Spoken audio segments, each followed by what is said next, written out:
80년대까지 딱 안 했거든요. 80년대까지만 딱 했어요. 그래서 오늘 90년대까지 마지막으로 설명 듣고 그다음에 이제 작품 분석, 문제 풀이 하고 끝나는 거 이걸로 생각하면 됩니다.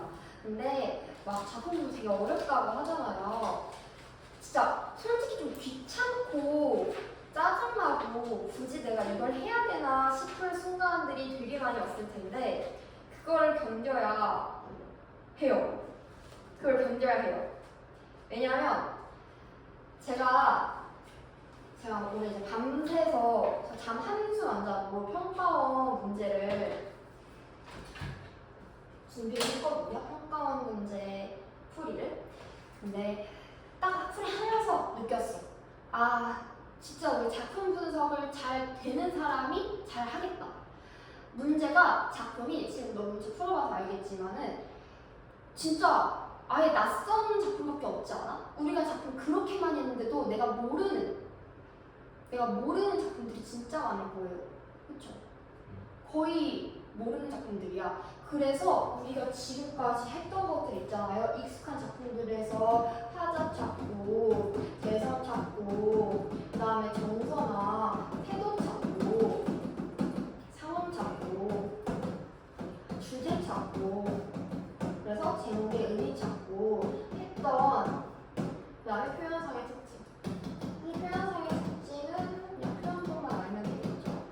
그래서 사실은 얘네 대상이나 이거는 특히 중요한 건데 정서태도 어쨌든 이런 애들을 다 일일이 내가 스스로 찾을 수 있다면 문제 해석하거나 이 작품을 해석하는데 큰 어려움 없이 흐름 따라서 그대로 갈 수가 있는데 요거를 못 해버리면 작품 분석을 못 해버리면 사실 문제도 못하는 거랑 마찬가지야. 내가 그래서 비문학도 독서도 그냥 문제 푸는 게 중요한 게 아니라 포스트잇에다가 이거 구조도 1문단에서 어떤 화제 나왔고 2문단에서 어떤 내용이 있었고 질문이 있었으면 거기에 대한 답이 어떤 걸로 3문단에서 나왔는지 이런 거 보라고 했잖아요. 마찬가지예요. 시에서도 이런 게 중요한 거예요.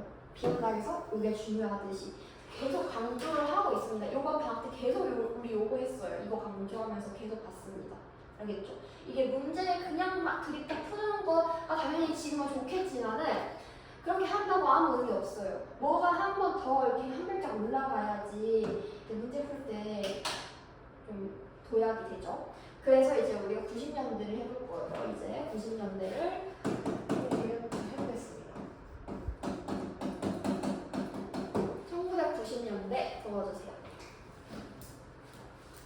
민중식 여성식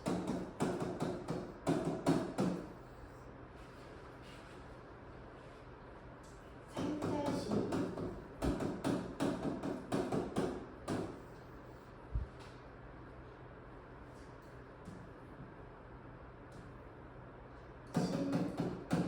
서정식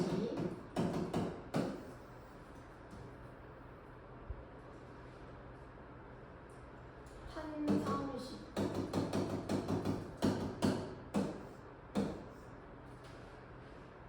이렇게 있는데 이 중에 사실 몇 개는 제가 설명했던 내용이죠.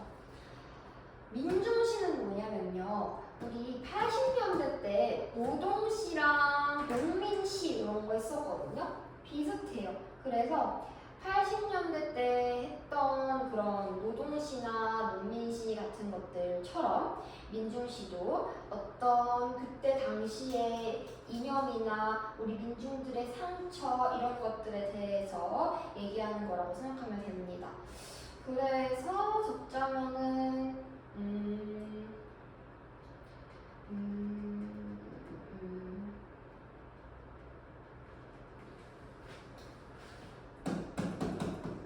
개인주의라든지 당대, 사회,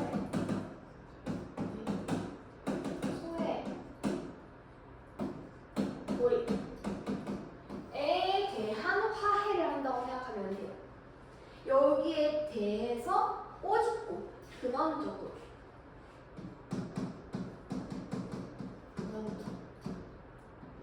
것을 물어본다고 생각하시면 됩니다.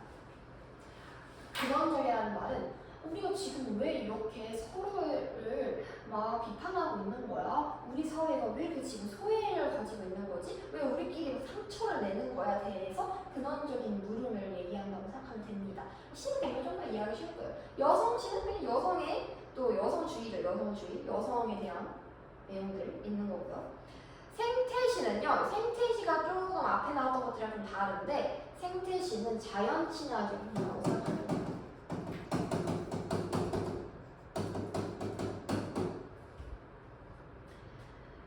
근데 이거를 생태학적으로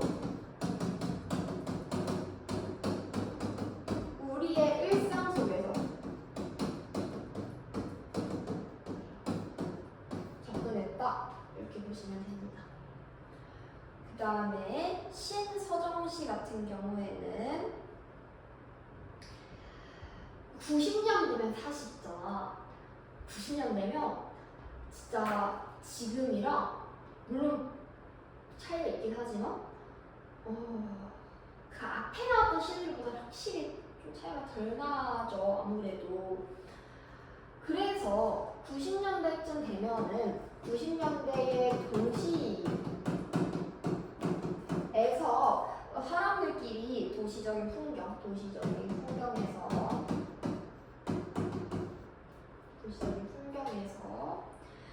사람들이 자본주의에 대한 내용들이만 있잖아요. 자본주의에 대한 내용들만 얘기하는데 여기에 상상력을 더해서 표현을 한다고 생각하면 됩니다. 자본주의로 나타나는 여러 가지 다양한 표현들 신서정시라고 생각하시면 됩니다. 신이니까요. 신서정시. 한상시도 내가 저번에 얘기했던 거예요. 그 한상시 저번에 그 야후 얘기하지 않니? 야후? 이거 야후 아니야면서? 야후.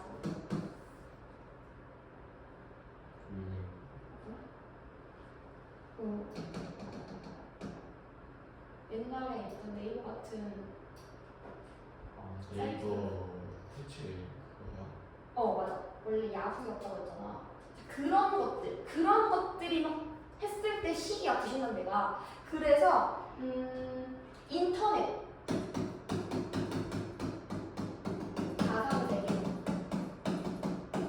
대한 이야기, 한상시 얘기하는 거예요. 이런 이야기들 얘기하는 거라고 생각하면 됩니다.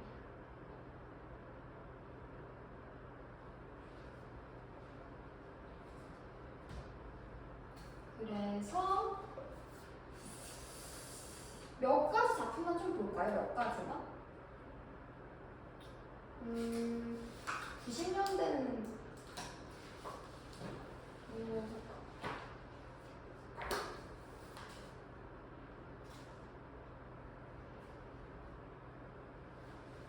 지금 얼마나 했어?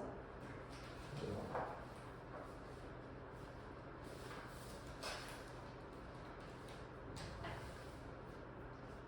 120?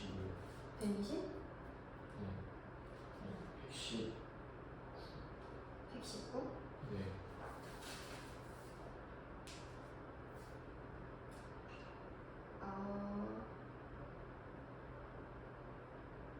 우리가 지난 시간에 어디까지 봤었죠? 146. 146이요. 30 정도 차이가 났네요. 그러면 우리 프린트는 갖고 왔어? 프린트는 그 설명 적혀 있는 프린트.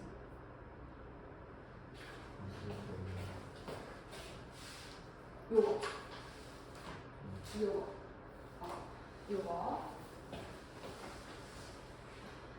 90년대 특징 몇 가지 보면은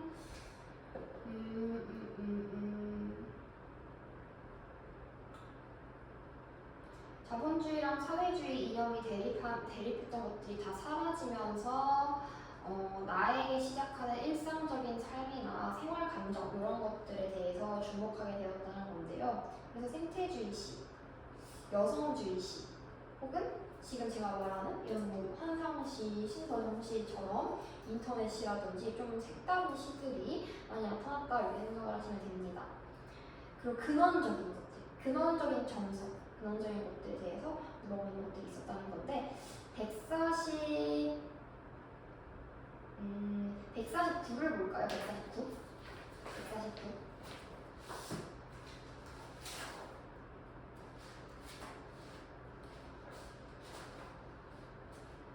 네, 요거는 149는 사과를 먹으며 이렇게 되어 있는데 얘는 진짜 일상적 경험이라고 써둡시다. 얘는 정말 일상적 경험에 대해서 얘기하려고 하는 건데요. 왜냐하면 이제 90년대쯤 가면은 이념 대립이라든지 이런 것도 없고 뭐 6.25 전쟁이 일어난 것도 아니고 뭐 우리가 강국을 위해서 운동해야 되는 것도 아니에요. 사회주의 이런 것도 아니에요. 그렇기 때문에 이제 우리가 비로소 일상과 나 자신에 대해서 집중할 수 있게 된 거죠. 그래서 일상적 체험이 좀 중요한 거고요. 그 다음에 그래서 사과 이런 것들이 반복되면서 이 사물에 대한 시각이 등장하고 있습니다. 이때 햇살을 먹는다, 장맛비를 먹는다, 소슬바를 먹는다, 눈송이를 먹는다 되는데 얘들 야 이거 계절선하지 않아? 햇살이 봄이고 장맛비가 여름이고 소슬바람이 가을이고 눈송이가 겨울이잖아요.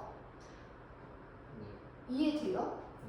적어놓을까요? 햇살 동그라미 봄, 장맛비 동그라미 여름, 소슬바람 동그라미 가을, 눈송이 동그라미 겨울. 그래서 얘는 뭐 얘기하는 거냐면 계절의 순환 얘기하는 거거든. 계절의 순환. 일단 거기에 계절의 순환이라고 묶어서 적어주고 그 계절의 순환뿐만 아니라 여기 주제 자체가 주제 한번 읽어볼래? 생명의 순환에 대해서 얘기하려고 하기 때문에 그냥 근원적인 거 물어보는 거구나 치겠다. 근원적인 거라고 하면 인생에서의 어떤 철학적인 내용들, 사람은 왜 살지? 생명은 왜 있는 거지? 이런 철학적인 것들 있잖아요. 그 근원을 찾는 거. 이런 질문들 하고 있구나. 너무 다른 뭐 큰 문제가 될 만한 일이 없으니까. 그리고 150도 보면은 한민국이라는 사람의 것이 또 나오는데 그냥 서정에 대한 내용들, 서정적인 시입니다. 그리고 151 보세요. 여기 주제에다가 현재 물질 문명에다가 세모하세요. 비판이라고 씁시다.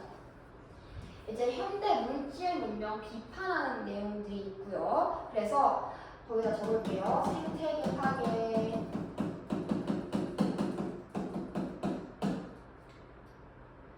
그다음에 환경 문제, 심각하다, 심각성을 말하는 그런 것들입니다. 여기 단어적 표현 한번 찾아볼래?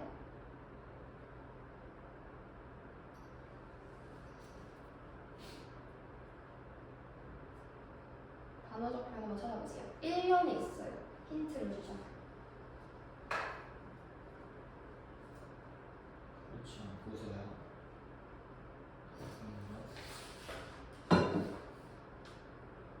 1년이에요, 1년. 단어는 뭐야? 내 마음과 반대를 얘기하는 거죠?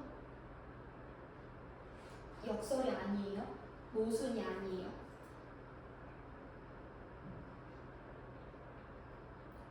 찾았어? 입을 벌릴 수밖에 없다. 맞아. 왜? 똥을 막 바꿀 수 있단 말인가? 시멘트로 똥으로 바꿀 수 있단 말인가? 근데 입을 벌릴 수밖에 없대요. 네. 그래서 바퀴벌레에 대해서 뭔가 얘기를 하고 있는 건데 이제 사실은 환경오염 심각하다는 걸 말하고 싶었던 거죠. 그 다음에 우주인 이런 것도 다 현대인의 삶 얘기하는 겁니다. 현대인의 삶. 그리고 또 넘어가서 153 보면은 이것도 인간 문명과 자연과 공생해서 살아야 된다. 즉 얘도 문명 비판이에요. 그래서 이때쯤 가면은 문명 비판하고 우리 자연 친화적으로 좀 살자. 생태시 많이 등장한다고 했죠? 자연 친화적으로 살자. 우리 좀 자연과 인간과 조화를 좀 이루자. 공생하자. 지금 환경오염 너무 심해. 그래서 그런 내용들 담겨져 있는 거구나. 성찰적 자세가 중요하겠죠. 그리고 155도 자연에 대한 내용, 자연의 섭리 말하고 있는 거고요. 156도 귀뚜라미예요, 자연. 157도 산속에서 자연. 158도 복숭아 나무, 자연. 159도 꽃그늘 아래에서 아이들을 5분간 기다리는데 그늘 아래에서 뭐 아카시아 꽃 아래에서 그 그늘 아래에서 자연 기다림에 대한 생각. 그 사람을 보면 160 보면은 160은 성실한 사람들 예찬하는 겁니다. 여기서는요 사소한 것들을 긍정적으로 보고요 좀 돋보이는 걸 오히려 부정적으로 보는데요. 그래서 우리 동그라미랑 세모를 합시다. 긍정적인 거에 동그라미하고 부정적인 거에 세모할 거예요. 검은 것에서도 빛이 난다. 흰 것만 빛이 나는 건 아니다. 잘 안 보이는 건 뭐야? 검은 거야, 흰 거야? 검은 거잖아. 검은 건 동그라미. 잘 안 보이는 거를 오히려 더 좋아해요. 흰 것은 잘 보이니까 세모. 오히려 잘 보이니까 별로래. 그 다음에 비늘 거품 동그라미. 비늘 거품 속에서도 빛이 난대요. 맑은 것만 빛나는 건 아니에요. 맑은 거 세모. 그 다음에 쓰레기 동그라미. 쓰레기에서도 빛이 난대요. 깨끗한 것만 빛나는 건 아니에요. 깨끗한 거 세모. 보이지 않는 것에서도 빛이 난대요. 보이지 않는 거 동그라미. 보이는 빛만 빛이 나뉘래. 보이는 빛 세모. 이런 식으로 대조해서 묵묵히 사소한 것, 묵묵히 자기 잘하는 것 이런 거에 대한 예찬을 하는 것입니다.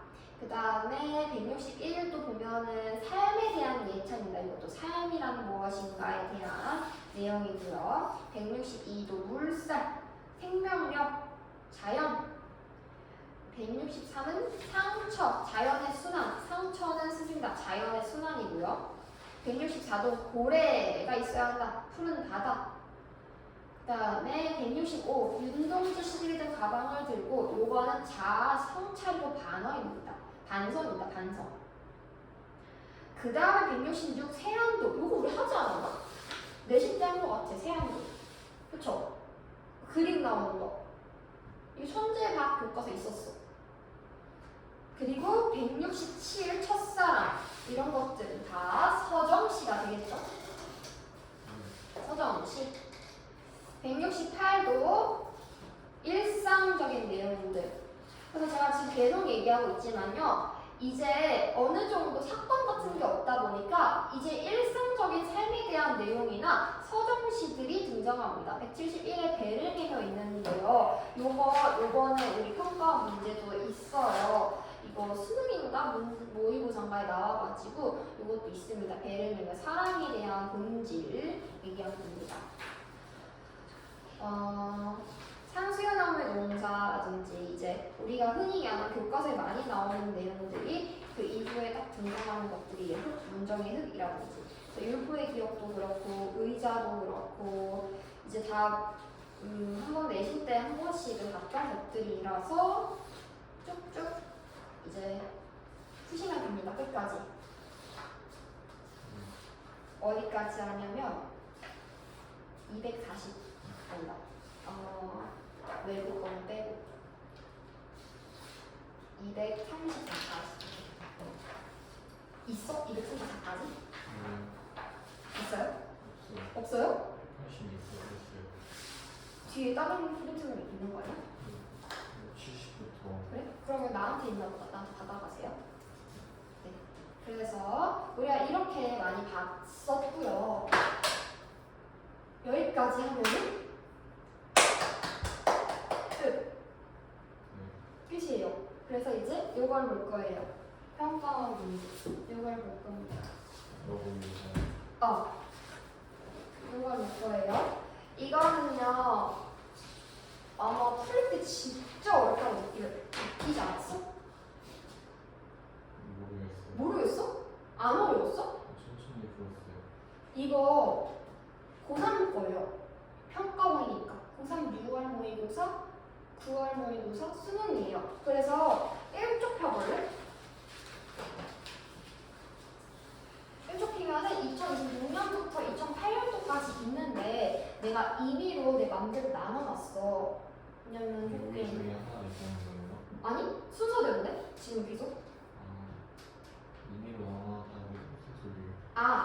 근데 지금 2026년부터 2008년이면은 이따만큼 두껍잖아. 내가 지금 요거를 조금씩 주고 있다. 그래서 지금 여기 있는 게 다가 아니에요. 이게 되게 조금 준 거거든요. 50쪽밖에 안 되잖아요. 그냥 하루치 양만큼 미리 소분해놨어. 프린트 다 해서. 지금부터 뭐 하는 거예요? 어. 그래서 이거는 내년에도 해야 돼. 고3 되면은 수능 특강, 수능 완성, 그 다음에 평가원. 요렇게 세 가지 필수요. 고3. 내가 내 고2병이 있다 했잖아요. 오히려 고3이라고 생각하는 병이 있다 했잖아요. 그렇기 때문에 저는 고2들한테 항상 먼저 평가원을 시켜요. 남들보다 빠르게 평가원을 먼저 보자. 기출을 먼저 봐야 내가 수능이 어떻게 나오는지 알아야 내년에 수능 대비가 조금 더 쉬워지잖아요. 어차피 지금 수능 특강 보는 건 의미 없어요. 내년 수능 특강 봐야지.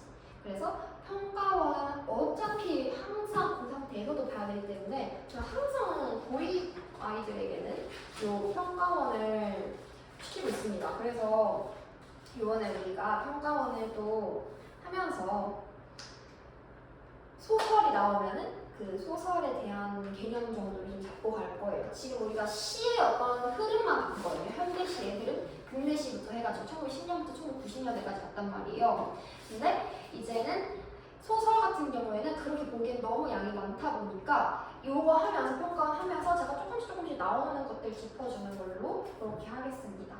그래서 이제 이쪽을 가면은 요거는 6월 모의고사로 나오거든요. 고3 모의고사. 근데 제가 이제부터 내가 하는 걸 보여줄 거야. 내가 이 문제를 어떻게 푸는지.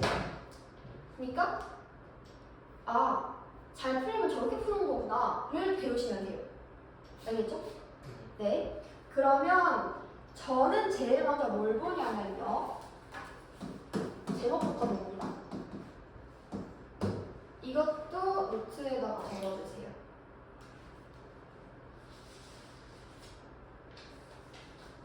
다른 노트에다가 해주면 안 돼요? 네. 노트북 찾아오세요. 네. 네.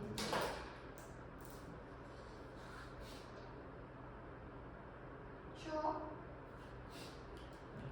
괜찮아요? 주무세요. 너무 추운 것 같아서. 제목을 먼저 보면은 표고된 휴지라고 나와요. 그래서 표고된 휴지? 뭐지? 휴지가 표고됐대. 이게 뭔 말이지? 하고 보기를 봅니다. 그래서 두 번째로 봐야 되는 거는 보기예요. 보기를 봐서 이 보기를 엄청 자세히 분석합니다. 자세히 분석합니다. 오래 걸려도 되니까 자세히 분석해야 돼요. 그래야 앞에 있는 내용 빨리 이해할 수 있거든요. 그래서 표구된 휴지에서는 뇌화인 화자 이야기에 뇌화인 청년 이야기 또 다른 뇌화인 편지 내용들이 연결되거나 삽입되는데요. 그래서 저 이거 풀 때 어떻게 했냐면 그러니까 지금 헷갈리니까 A 즉 화가 이야기가 먼저 나오고 외부 이야기잖아요. 외화는 우리 액자구설 기억나죠? 이거 액자구설 얘기하는 거예요. 알지? 외부 이야기 외화, 내부 이야기 내화. 그래서 지금 외부 이야기와 화가 이야기가 먼저 나오네. 그 다음에 뭐 나오네? 내화가 뭔데? 그러니까 내부 이야기에서 뭐 나오는데? 청년 이야기가 나오는데 그리고 저기 B라고 돼 있잖아요. 그래서 B 청년 이야기가 나온다고 하네. 뭔지 몰라. 지금 뭔 내용인지 하나도 모르는데 그냥 요거부터 하는 거예요. 이래야 내 눈에 잘 들어오니까 자세히 분석해야 했으니까. 그 다음에 C가 뭐래? 편지. 또 다른 내화로 편지가 나오는데 그럼 이 안에 또 다른 내화로 편지가 있대. 근데 편지가 한 개 있어? 아니 편지 내용들이래. 내용들이 연결되거나 삽입되는데 그래서 뭐 편지들이 뭐 이렇게 좀 있나 봐요. 이렇게 좀 있나 봐. 그래서 저는 이런 식으로 대강 이런 식으로 그림을 그렸어요. 실제 제가 이거를 지금 문제를 실제로 이렇게 풀었어요. 이렇게 풀었습니다. 그래서 이렇게 지금 되어 있다는 거구나. 그런데 외화랑 내화랑 연결될 때 뭘 했냐고 해서 봤더니 저 여기다가 메모했습니다. 한 문단 안에서 이어가거나 메모, 지시 표현 메모했어요. 제가 지금 하는 거는 볼펜으로 해주세요. 왜냐면 건이가 푼 거랑 구분해야 되니까. 볼펜으로 해주세요. 빨간색, 파란색 색깔 펜 있나요? 네, 색깔 펜. 네. 그래서 한 문단에서 이어가거나 지시 표현을 사용해서 이걸 연결해주겠대. 이 외화랑 내화를 연결해줬대. 그리고 서술 시점과 시공간적 배경이 서로 다른 두 이야기를 연결했대요. 그렇다는 거는 요 화가 이야기랑 요 청년 이야기랑 뭐가 다르다는 거야? 시점이랑 시간이랑 공간이 다 다르다는 거네. 오케이, 이해했어. 그래서 저는 여기에다 그냥 이렇게 가로 쳐놨어요. 서술 시점과 그 이야기 다르구나 가로 쳐놓고 그 다음에 이어서 봤더니 외화에 또 다른 내화가 삽입될 때 편지의 내용과 형태에 대해서 하가가 오잉? 편지 이야기가 청년 이야기인 줄 알았는데 이걸 하가가 관심 있게 본데 하가가 저 여기다 이렇게 딱 표시해놨거든요. 하가가 편지에 흥미와 관심을 둔다고. 그래서 뭐 한다고 했냐면 유사한 의미 표현을 한다고 하고요.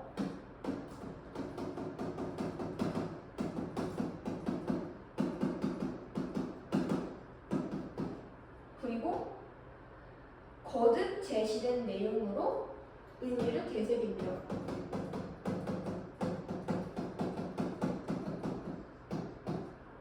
그래서 거듭 제시된 내용까지 해가지고 하가가 이렇게 해서 하가가 편지를 계속 읽으면서 감상한다고 합니다.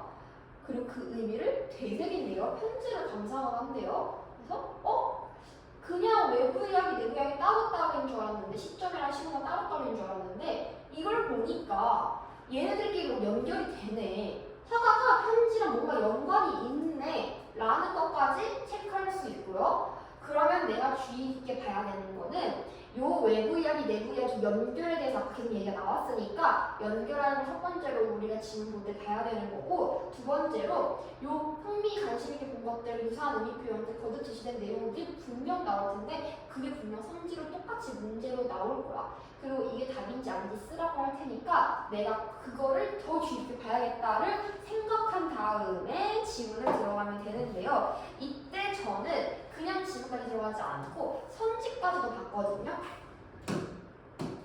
저는 3번 선지를 어떻게 보냐면요. 이 문제 그대로의 선지예요. 다른 문제들은 선지 안 보는데요. 보기 문제 선지 말하는 거예요. 보기 문제의 선지는요. 이렇게 깨를 한 다음에 쉼표가 있다. 자세히 봐봐. 그래서 저는 그것마다 다 슬래시를 해놔요. 이렇게 하나라든 두 개를 하든 2번도 슬래시, 3번도 슬래시, 4번도, 5번도 다 슬래시 해놓습니다.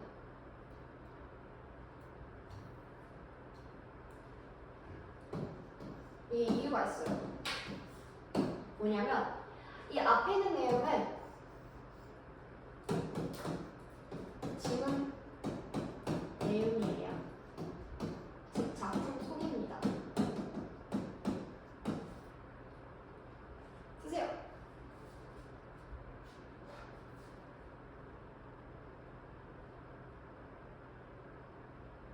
그리고 여기 뒷내용이잖아요. 얘는 보기 내용이에요. 너 보기를 잘 봤니? 너 보기를 잘 보고 지금 이 문제를 푸는 거 맞아? 를 물어보는 거야. 이 뒷부분이. 했을 때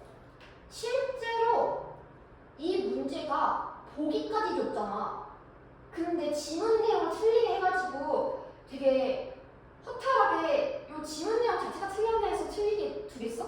적절하지 않은 고르시고 지문 내용 자체가 틀린 애에서 틀리게 두겠어? 이렇게 두는 경우는 거의 없어. 결국은 보기 내용이 틀리거나 얘네 둘이 부합하지 않거나요. 그러니까 이렇게 슬래시한 다음에 사실 보기 내용과 부합하지 않는 것만 골라도 선빵이에요. 근데 내가 모르겠고 일단 작품부터 봐야 될 것 같아. 그러면은 적어도 내가 이 작품에서 여기서 나오는 내용들은 보통 실제 작품 지문에 진한 글씨로 나온단 말이야. 그래서 읽다가 진한 글씨 나올 때는 여기로 돌아가서 보라고. 이해됐어요? 그러면 다시 한번 우리 슬래시 다 했나요? 1번부터 5번까지? 네, 그럼 볼게요. 그리고 하나 더. 19번처럼 그 다음에 하나 더. 이건 좀 다른 얘기인데 19번처럼 이게 아니구나. A에 대한 내용으로 B에 대한 내용 이런 식으로 나오잖아요. 여기에 대한 문제 나오면은 실시간으로 해요. 이것도 적어주세요. 실시간에 필요한 게 뭐냐면 내가 지문이 있다가 진학일치 이렇게 봤어. 하다가 중간에 여기 부분은 A 부분이라고 나왔어. 내가 여기 부분 다 읽었어. 근데 뒤에 부분 또 읽다 보면 A 부분 까먹어. 그러니까 A 부분이 읽었으면 바로 그냥 여기 문제로 들어가라고. 여기 요 문제로 들어가라고. 그래서 실시간으로 문제 풀으라는 얘기입니다. 지문 읽으면서 A 부분 나와서 다 읽었어? 그럼 요 문제 풀기. 알겠죠? 이해됐죠? 그래서 그러면 선생님 진한 글씨 나오고 A 나오고 또 다시 진한 글씨 나오고 이럴 수 있잖아. 이게 섞여 있을 수 있잖아. 그럼 진한 글씨 나오면 이거 하고 그 다음에 A 나오면 다시 A 보고 다시 그냥 진한 글씨 하고 이런 식으로 해서 지문을 다 읽었는데 문제로 다 풀려있네? 이런 식으로 되면 제일 좋죠. 지문 다 읽었더니 문제가 다 풀려있어. 너무 좋지 그러면. 그래서 이렇게 한 다음에 보겠습니다. 그리고 18번처럼 기억에서 미음 요것도 마찬가지야. 기억 부분 어느 정도 앞뒤 문장 기억을 기준으로 했을 때 기억부터 뭐 미음까지 있잖아요. 그러면은 기억을 기준으로 했을 때 앞뒤 문장, 앞뒤 근처 정도의 여기 요 근처 정도를 다 읽었다면 실시간으로 풀어도 돼요. 이것도 하나 적어주세요. 이건 지금 첫 지문에서 되게 자세하게 설명하는 건데요. 뒷지문 좀 갔을 때는 이렇게 자세히 설명 안 해요. 그러니까 지금 문제 어떻게 푸는지를 익히라는 거예요. 기억이 여기 밑줄에서 나왔어. 근데 기억만 읽는다고 풀 수는 없어요. 하지만 앞에부터 뒤에 요 근처에 있는 근방들을 읽었으면은 이제 풀 수 있다고. 그래서 그 얘기 하는 겁니다. 볼게요. 그거 표구할 수 있겠지? 나 표구가 뭔지 몰라, 그래도 할 수 있어. 그거 표구할 수 있겠지? 표구? 그래. 그래야 할 수 있겠지. 창호지니까 뭘 할 수 있대? 표구를 할 수 있대요. 자, 18번에 1번 보세요. 표구를 할 수 없다는 인식으로 창호지니까 라고 말한 거야? 아니, 표구를 할 수 있어서잖아. 바로 X지. 실시간으로 푸시면 됩니다. 다시 넘어가세요. 난 그런 걸 모르지 않나. 화가인 자네 생각을 했지 뭔가. 진한 글씨 나왔습니다. 주의 집중해서 보셔야 되죠. 진한 글씨 나왔어요. 그래서 화가인 자네 생각을 했지 뭔가. 자네가 어디 적당한 표구사에 맡겨서 좀 해주지 않겠나. 그래 어렵진 않지만 자네도 어지간히 형사가군. 그걸 표구에서 뭘 해요? 도대체 어디서 뭘 주워온 거예요? 이 휴지 같은 거는. 휴지 통해서 주워왔지. 휴지 같은 거라고 했어. 니은 휴지 같은 거라고 했어. 이거 긍정적으로 말한 거야? 부정적으로 말한 거야? 부정적인 거지? 그럼 이건 보세요. 눈앞에 있는 종이가 자신에게 필요한 거라서 휴지 같은 거라고 얘기한 거야? 쓸데없는 거라고 생각한 거잖아. 필요한 게 아닌 거죠? X인 거죠? 그러면 이건 X인 거지. 적절한 게 아닌 거죠. 다시. 그래서 아니면 진짜 휴지통에서 주웠죠 했더니 그 친구 은행 창구에 저녁 되면 날마다 빼지 않고 들르는 지게꾼이 있단다 하면서 갑자기 말투가 바뀌었잖아. 저는 그래서 이거 읽을 때 어떻게 하겠냐면요. 우리 아까 분명 그랬잖아요. 요지문의 보기를 봤더니 요지문 보기에서 연결되는 부분에 신경 쓰기로 했잖아 우리. 근데 만약에 얘 지금 연결되는 부분인 것 같아. 지난 글씨도 나와 있고. 그래서 누가 얘기를 시작하는지를 한번 파악해봤어요. 화가인 자네가 생각해서 좀 맡겨주지 않겠나라고 누군가가 얘기했잖아. 그야 어렵지는 않지만은 누가 얘기한 거야 그러면? 봐봐. 화가인 자네가 좀 해주지 않겠나 했더니 그야 어렵지는 않지만이라고 대답했어. 누가 얘기한 거야? 그야 어렵지는 않지만. 화가가 얘기한 거죠. 그야 어렵지는 않지만 표구에서 뭘 한가 이 휴지는 화가인 거네. 해서 저는 이렇게 했어요. 그야 어렵지는 않지만부터 표구에서 뭘 하나 이 휴지는. 이게 화가네. 그래서 이 휴지는 어디서 주워온 거라고 했더니 누군가가 대답했어. 뭐라고 대답했어? 뭐라고 대답했어? 어디요? 이 휴지는 어디서 주워온 거야? 라고 했더니 뭐라고 대답했어? 휴지통에서. 휴지통에서 주운 거지. 이 부분은 누가 대답한 거예요? 청년 아니지. 청년 안 나왔잖아. 아직 누군지 모르잖아. 그냥 같이 대답하는 누군가겠지? 근데 저 그냥 이렇게 했어요. 누군지 몰라. 또 친구겠지. 그래. 몰라. 누군지 몰라. 누군지 몰라. 저 그냥 이런 식으로 했어요. 누군가가 얘기를 했다.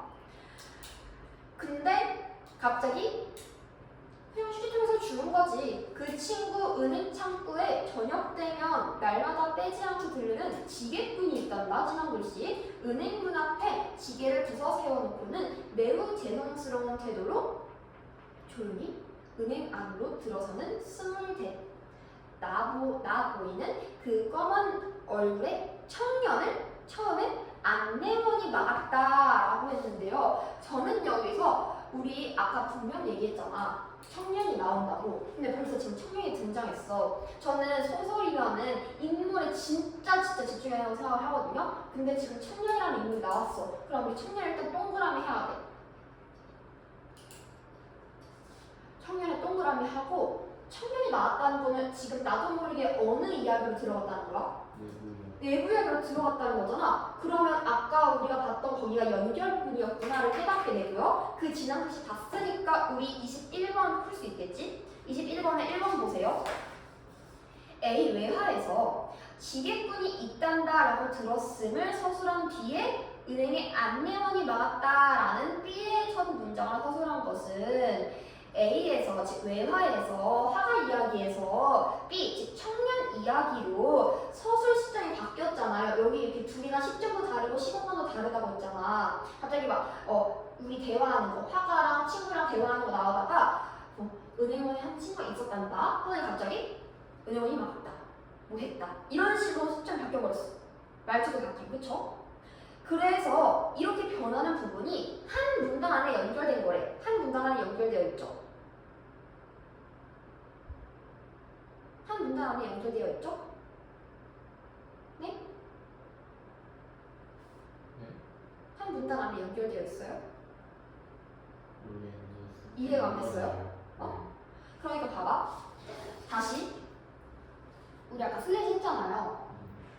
지게꾼이 있단다. 거기 다시 찾아볼래? 지문 속에서 이렇게 두 개를 이렇게 펼쳐놓고 봐. 이렇게 펼쳐놓고 이렇게 펼쳐놓고 지게꾼이 있단다 봐. 그 말투가 어때? 누가 얘기해주는 것 같지 않아? 누가? 친구가 너 휴지 같은 거 진짜 어디서 주워오는 거야? 어디서? 그랬더니 나 진짜 휴지통에서 주웠는데 사실 그 친구 어떤 거에 뭐가 있단다 하면서 얘가 대답을 해주는 듯 했는데 그러더니 갑자기 청년을 처음엔 안내원이 막았다. 누가 내 대화하는데 누가 갑자기 건이가 숙제를 해왔다. 숙제를 안 해왔다. 내가 밥을 먹었다. 이렇게 얘기하는 거 어딨어? 서술 시점이 바뀐 거잖아. 이건 말투가 바뀌었으니까 외부에서 내부로 바뀐 거잖아요. 그걸 지금 얘기하는 건데 이게 한 문단 안에 있냐고 물어보는 거야. 한 문단이 뭐예요? 사람을 지금 들여쓰기 되어 있는 걸 기준으로 했을 때 여기 한 문단이잖아. 여기 한 문단이잖아. 네. 지금 보세요. 이거 한 문단이죠. 들여쓰기 안 돼 있잖아요. 중간에 한 번도. 네. 쭉 이어져 왔잖아. 안내원이 막았다까지. 네. 그 친구부터 안내원이 막았다까지 네. 한 문단이잖아요. 그래서 1번은 그럼 보세요. 1번 지기꾼이 있단다라는 서술 그 뒤에 바로 은행은 안내원이 막았다 라고 첫 문장을 서술한 것은 외부 이야기에서 내부 이야기로 서술 시점이 변하는 것을 한 문단에 그대로 자연스럽게 연결했구나를 지금 말하는 거야. 연결했어 안 했어? 했어. 한 문단에 연결했어. 그러니까 1번은 맞는 말이지. 적절한 말이죠. 그 다음에 그래서 이제 내부 이야기를 좀 집중해서 봐야겠네 하고 봤더니 뭐지요? 여기 은행이 오네. 그런데 저 돈을 청년이 말 그대로 좋댔대요. 자, 우리 청년이라는 사람이 이제 누군지 궁금해요. 근데 말 막 더듬어요. 뭔가 어리숙해 보여요. 글쎄 은행이 하니까 근데 조금도 할 수 있으니까 조금 하니 뭘 말이고 저금을 조금도 할 수 있으니까 저금요? 그래서 막 얘기를 했더니 사람들이 막 시선들이 지게꾼으로 쏠렸대요. 지게꾼이 누구예요?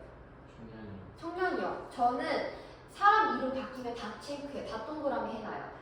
지금 청년이 지게꾼 연결해놔요. 지게꾼, 청년. 헷갈릴 수 있어서. 그냥 고전술 들어가면 인물 명칭 많이 바뀌어서 헷갈리거든요. 그래서 인물들 나오면 항상 인물 중심으로 보고 인물 이름 바뀌어도 항상 같이 연결해 봅시다. 지게꾼에게 쏠렸대요. 청년은 더 당황했대요. A 나오네요. 잘 봅시다. 청년이 당황해서 얼굴이 붉어져서 돌아서 나가려는데 그를 불러 세운 분은 여직원이었대요. 저 여기서 또 인물 나왔으니까 동그라미 했어요. 여직원, 예금창구 여직원 동그라미 했습니다.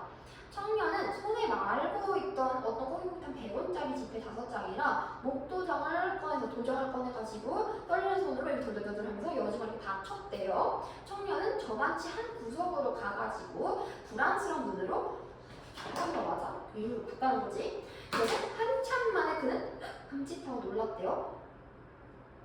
청년 예를 들어서 최건 씨 오세요 이렇게 얘기를 한 거지 여직원이. 근데 이 사람은 약간 어리숙해 보이잖아요. C라는 이름이 C가 붙은 자기 이름을 생전 처음 들었대.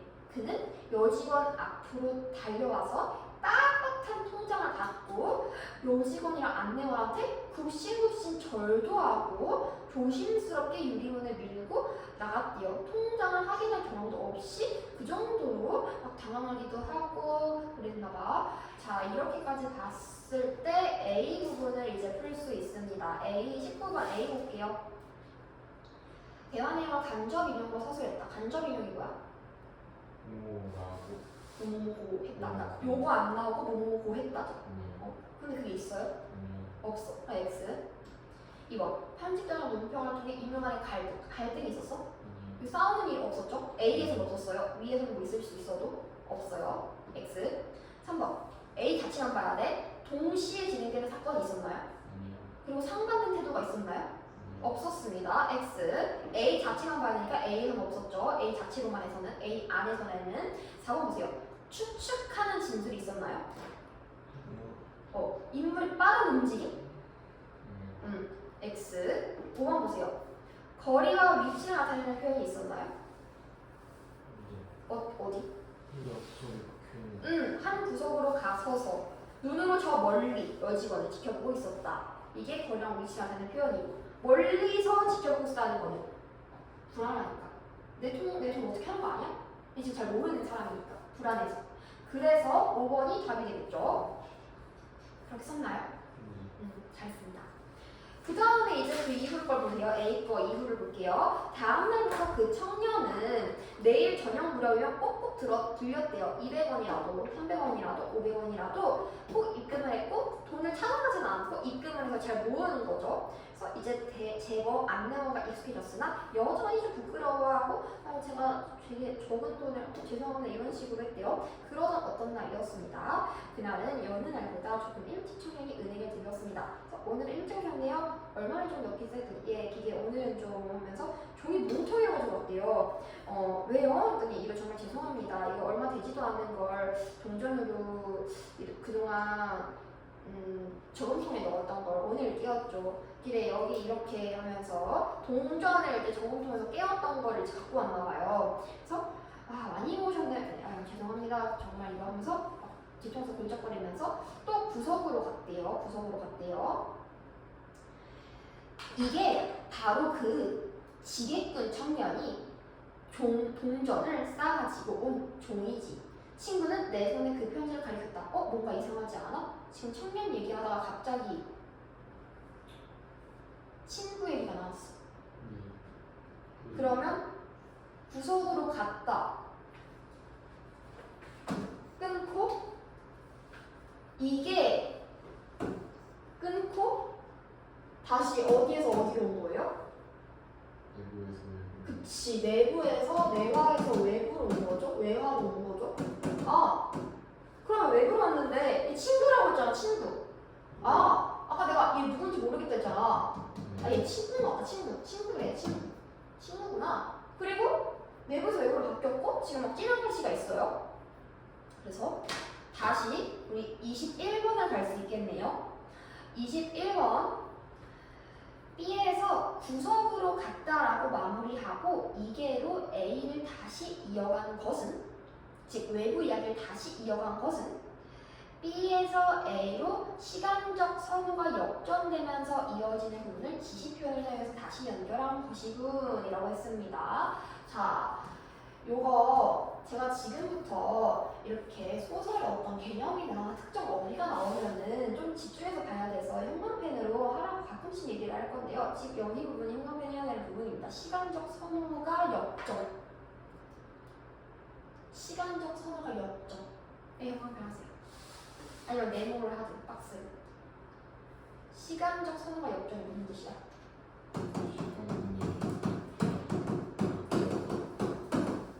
어떻게 연결하는 건데?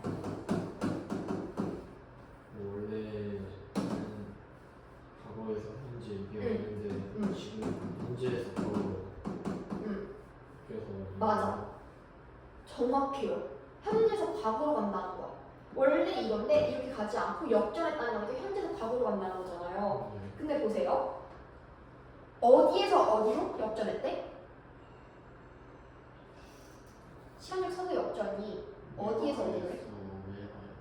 B에서 A니까 내화에서 외화로래요. 내화면은 청년이 막 그 동전 적응하는 거 있잖아요. 그거부터 해서 지금 그 청년이 이제 동전을 적응해가지고 그걸 쌓은 종이가 있는데 그 종이가 바로 요거야 하면서 친구가 나랑 화가랑 얘기하는 거. 화가 이야기.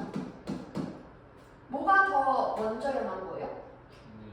청년이 더 먼저 일어난 거잖아. 그러면 얘가 과거고 얘가 현재니까 B에서 A로 간다고 하면은 선호가 역전되는 거야? 아니면 잘 가고 있는 거야? 잘 가고 있는 건데 역전이라고 표현을 했어요. 그래서 이게 틀린 거죠. 그리고 우리는 이거를요 뭐라고 지금까지 소설 개념으로 배워왔냐면 역순행적 구성 그리고 입체적 구성으로 지금까지 배워왔습니다. 여기까지 필기해주세요.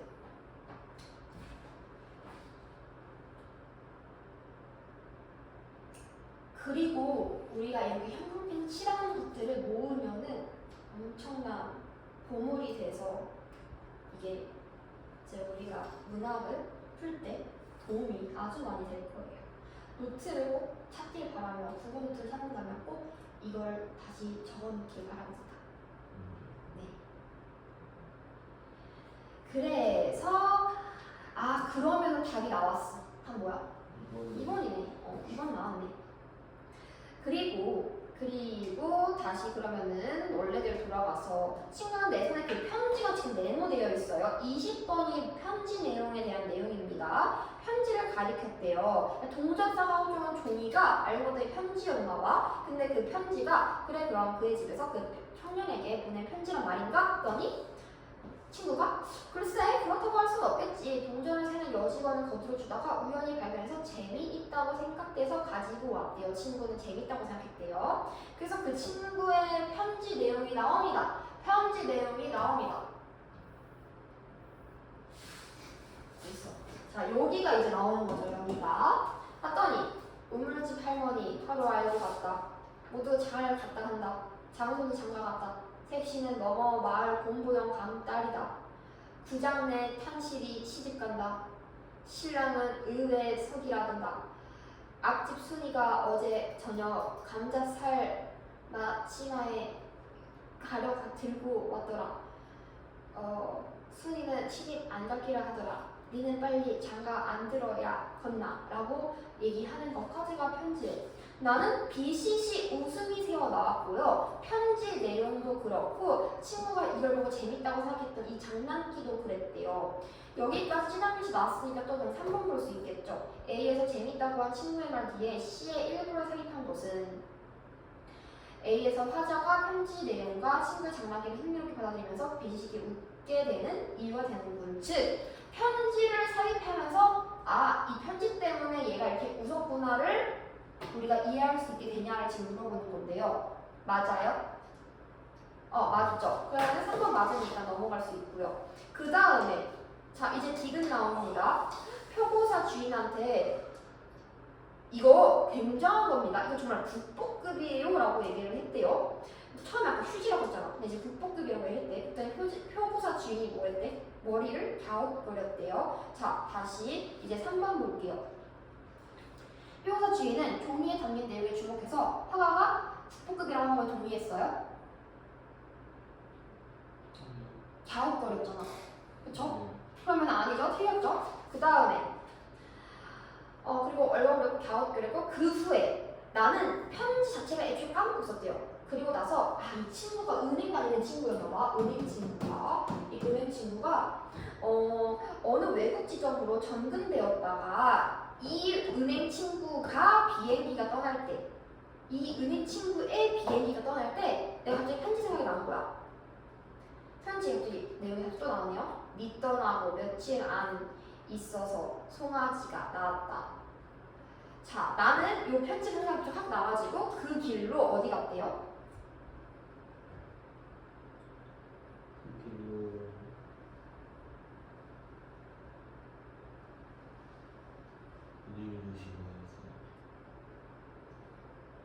그 길로 나는 니 떠나고 며칠 안 가 송아지가 나왔다. 라는 이 편지 바로 다음 거. 네. 표구사로 어때요? 그러면 21번을 볼 수 있겠죠? 4번. A에서 비행기가 떠날 때 장면 뒤에 니 떠나고로 시작되는 편지가 삽입됐대요. 이건 유사한 의미의 표현을 떠올린 화가가 그 길로 표고사로 가는 행위로 연결되는 것이라고 해. 자, 봐봐. 유사한 의미 표현. 비행기 떠나는 건 누구야? 친구. 비행기 떠나는 거랑 그 다음에 니 떠나는 거랑 비슷해. 유사하잖아. 떠난다는 게. 그러니까 떠난다는 것 때문에 탁 생각이 나가지고 나 여기 표고사 다시 가야겠다 이렇게 해서 바로 표고사를 가게 되는 행위까지 연결되는 거죠. 이거 그럼 적절한 거죠? 네, 그래서 얘도 적절한 게 되고 5번 하기 전에 그래서 또 이어서 볼게요. 표고사 가가지고 구겨진 휴지였던 그 편지가 깨끗이 펴져서 액자 속에 되었더니 치장하고 보니까 진짜 무슨 국보가 되는 것 같았대요. 진짜 국보가 되는 것 같았대. 자, 돈 좋다. 그러나 너 엄마는 돈보다 너가 더 좋다 한다. 밥 먹고 배 아프면 속은 한 줌 묵으라 하더라 라고 합니다. 18번에 이제 4번을 볼 수 있겠죠. 화가는 종이가 국보급의 가치를 갖는다고 생각을 해서 자신이 중요한 물건을 찾으러 갔다. 맞아요? 아니에요? 왜요? 자신이 주문한 건 아니에요. 아닌데? 얘가 주문한 건데? 응.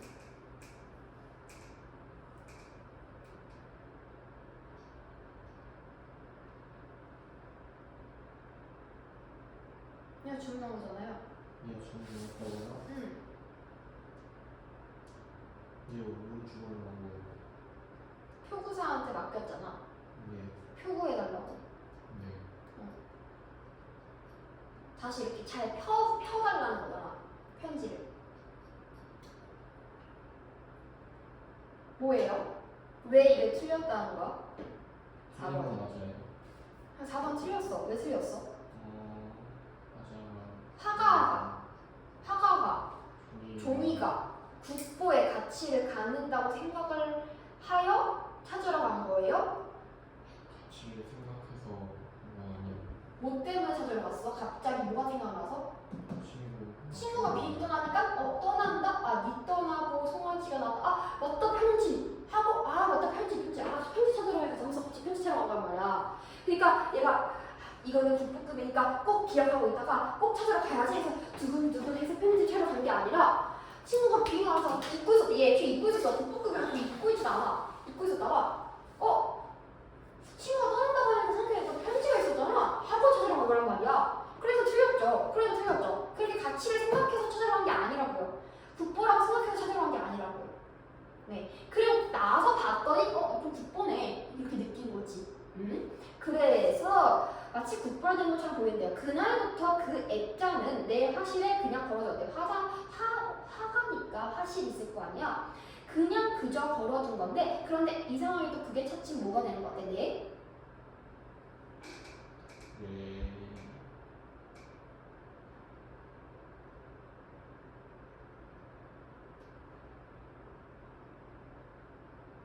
네 뭐가 되는 것 같아? 화실에 중심점이 중심점이 되는 것 같아요. 그럼 보겠습니다. 18번에 5번 보겠습니다. 화가는 표구한 종이에 그래서 그림 같은 느낌을 받으면서 미음이 점차 화실의 중심점이 되고 있는 것 같았대요. 그래서 보면은 중심점이 되어갔다. 그건 그림 같기도 글 같기도 하다라고 해서 점점점 그런 느낌을 받으면서 이게 내 화실의 중심점이 되었어. 내가 그림이 이렇게 나는데 이 편지가 내 중심이야. 이렇게 느끼게 됐다는 거야. 그러면 답은 뭐예요? 4번이요? 아니 5번이요. 적절한 거잖아요. 네. 5번이죠? 방금 답은 아니라고 했는데 이해 안 된 거야? 이해된 거예요? 그쵸? 5번이죠? 그 다음에 18번 했고 19번 했고 21번 했어요. 그 다음에 20번을 그럼 보면 되는데요. 20번 보세요. 편지 내용에 대한 설명으로 적절하지 않은 것은 수신자도 알만한 사람들의 소식을 포함하고 있다. 수신자가 누구야? 보내는 사람들. 그건 발신자고. 받는 사람들. 받는 사람이 수신자고. 수신자가 누군데? 여기서 이 편지 수신자가 진짜 누군데? 진짜요? 쓰시나요? 이 편지 안에 주인공은 그러니까 이게 누군데? 너 이 편지 누구한테 온 건지 몰라? 청년이요. 청년이 준 거잖아. 청년이 받는 사람이잖아. 네. 발신자는 누군지 모르겠어요. 할머니일 것 같지 않아? 그래서 내용을 봤더니 내용에 그 편지 내용 처음에 나왔던 거 봐봐. 우물집 할머니 하루 알고 갔다. 우물집 할머니 내용, 장순이 장가갔다. 장손 내용, 그 다음에 앞집 순이 내용, 앞집 순이가 감자 든 거 어때? 요 내용. 그 다음에 순이는 시집 안 갈 거다라는 내용. 이거 청년이 알고 있는 사람들일 거 아니야. 그러니까 지금 할머니가 얘기하는 거 아니야. 야, 걔는 안 간다더라, 쟤는 뭐 했다더라, 쟤 그거 했다더라. 이러니까 20번에 1번 보세요. 수신자, 청년도 알만한 사람들의 소식을 포함하고 있죠. 네, 그럼 1번 적절하지? 2번 보세요. 혼인과 관련해서 봐봐. 혼인과 관련해서 우리 마지막에 편지 내용 한 번 더 나오거든요. 네 무슨 주변에 고기 묵거나 콩나물 묵어라. 참기름이나 많이 쳐서 묵으라. 순이는 신 안 닦기라 하더라. 니는 빨리 장가 안 들어야겠나. 돈 좋다. 그러나 너가 엄마는 돈보다도 너가 더 좋다 한다 라고 얘기를 합니다. 그러니까 지금 얘는 장가를 가는 상황이에요? 안 가고 있는 상황이에요? 안 가고 있는 상황이에요? 혼인 안 하고 있는 상황이에요? 이 발신자는 이거 편지 보내는 사람은 여기에 대해서 좋아해요? 싫어해요? 싫어요. 싫어해요. 지지하지 않아요. 근데 지금 선지 뭐라고 나와있어? 지지하고 있다고 나와있잖아. 이 현재 상황을 지지하지 않고 있는데 장가 안 가고 있는 상황을 지금 전혀 지지하지 않고 있고요. 반대하고 있어요. 장가 왜 안 가 하면서. 그러면 지금 적절하지 않은 거 몇 번? 2번이지. 그리고 3번 보세요. 아픈 상황이 생겼을 경우의 대처 방법. 이건 이거잖아. 중간에 편지 읽어보세요. 중간 편지. 두 번째로 나온 편지. 좋다. 그러면 동물을 넣어서 좋다는 반복. 고배 아프면 소문한 중국. 누구라 하더라. 배 아프면은 아픈 상황이 생겼으면은 소금 먹으라는 대처 방법을 대처들하고 있어요. 3번 맞죠? 적절하죠? 4번 보세요. 먹을 거리에 대한 관심. 고기 묵었나? 콩나물 묵거라. 참기름도 많이 쳐서 먹어라. 라고 얘기하고 있죠. 그러면 4번도 맞죠? 5번 보세요. 재물보다 수신자가 더 중요해. 재물은 뭐야? 돈 말하는 거지. 돈. 돈보다 누가 더 중요하다고? 수신자. 청년이 더 중요하다고. 너가 더 중요해. 그래서 너가 엄마는 돈보다도 너가 더 좋다 한다라고 얘기하잖아. 마지막에. 그러면은 5번도 맞는 말이죠. 답은 그래서 뭐가 돼요? 2번. 네. 그래서 요거 18번, 19번, 20번, 21번에 우리 이거 지문을 다 읽었는데 봤더니 문장이 다 풀려있어. 넘어가면. 이렇게 하는 겁니다. 알겠죠? 지금 잠깐 5분 쉬고 그 다음에 이어서 뒤에 거 해볼게요. 이제 여기서는 조금 시간이 오래 걸렸는데 뒤에 가면은 좀 빨리빨리